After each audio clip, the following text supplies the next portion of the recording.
Even as we approach the College Football National Championship, most headlines on CFB news outlets aren't about the draft class or the championship game.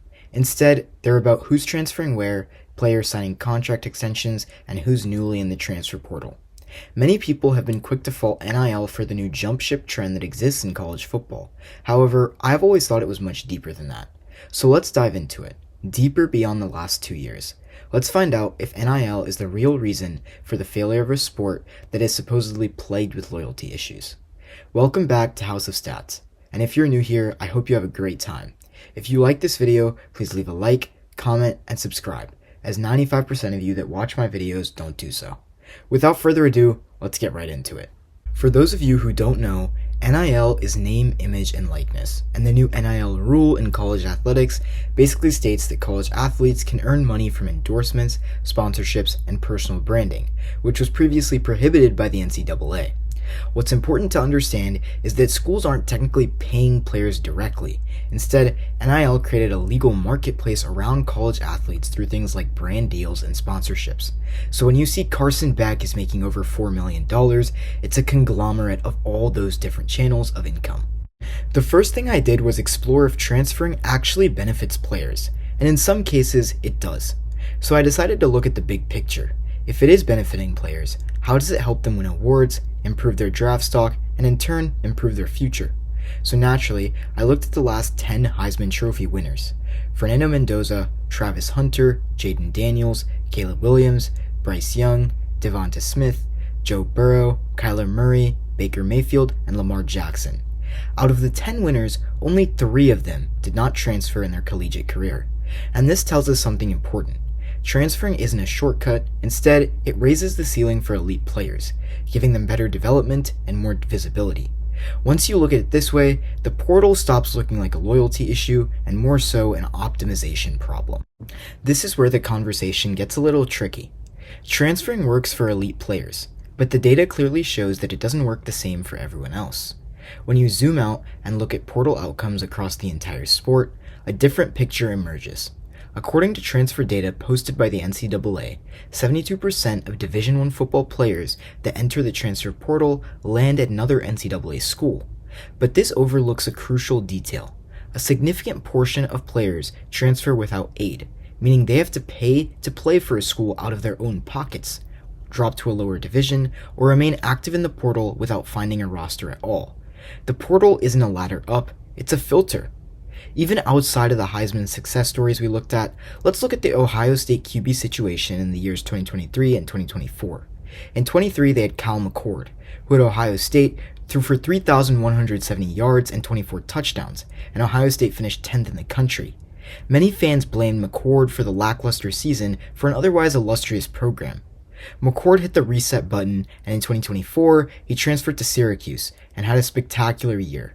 He threw for nearly 4,800 yards, 34 touchdowns, and almost led the Orange to an ACC championship. Now, Will Howard was Ohio State's quarterback in 2024. He transferred after spending 4 underwhelming, injury-riddled seasons at Kansas State. Howard competed with Julian Sain for the starting job and ultimately won out, and he led the Buckeyes to a national championship, throwing for over 4,000 yards and 35 touchdowns. This is why stories like Kyle McCord and Heisman winners dominate the headlines, because they're success cases. But for every player whose career is elevated by the portal, there are others whose career quietly stalls out or disappears entirely. Just this past week, another Kansas State football player, Maguire Richmond, a former 3-star, was released by the program, simply because they signed a replacement in the portal. The portal doesn't reward ambition, but instead, leverage. Now that we've found out that the portal works differently for different players, the next step is to look at how NIL and the portal reshaped how coaches build their rosters, because teams, just like players, don't use the portal in the same way anymore. If you look at teams that consistently compete for championships, most of them still rely heavily on players that they recruited and developed internally. Georgia, for example, has 90% of starters that are homegrown. Ohio State has 72% of their starters who come from high school recruiting. However, if you look at up-and-coming rejuvenated programs in this past year's college football playoff, like Indiana, Ole Miss, and Miami, more than half of their starters are transfers, with over 65% of both Indiana and Ole Miss's starters being transfer players. The portal isn't entirely replacing recruiting, but teams are using it as a tool for very different reasons. Elite programs use the portal to patch holes. They replace one or two positions of need with proven players, like how Georgia did with Zach and Zion Branch. But now, the portal helps even the playing field, as teams can also use it to build almost entire rosters, like Indiana did this year and made a national championship. This is why roster turnover feels chaotic. It isn't the fact that players are leaving, it's the fact that programs themselves are constantly optimizing. And once roster spots become assets instead of promises, loyalty stops becoming emotional and it starts being transactional. So if NIL and the transfer portal are doing what a transfer market is supposed to do, reward fit, provide opportunity, and leverage, why do some fans despise this era of college football? After being around college football fans at over 10 games this year alone, I think it's safe to say that the answer isn't greed, it's grief. And if you don't believe me, ask the thousands of Georgia Tech fans who have seen their roster's most promising young talent leave. Two of their best players, Aaron Philo and Bailey Stockton, left to Florida, following their offensive coordinator, and in turn, they both got lucrative payment. College football was about familiarity. Players grew close to fan bases and grew immensely over the course of 4 years. Success felt earned because it was slow and gradual. Teams like Georgia, Ohio State, and Alabama spent years building a program and perfecting their craft. But then came NIL. Players were switching teams because of the money. The portal did not remove loyalty, it removed patience from the eyes of programs, coaches, and the fans. The loyalty isn't what people miss, it's the continuity. When fans see brand new faces every year, they begin to lose the emotional and personal investment that made college football so much more enjoyable and personable than the pros. And when players are treated as assets, staying put isn't a virtue. In fact, statistically, 72% of the time, players are rewarded by transferring schools. It isn't about morals or loyalty. It's a change in incentives, and when the incentives change, behaviors follow. The question isn't whether NIL ruins CFP or not.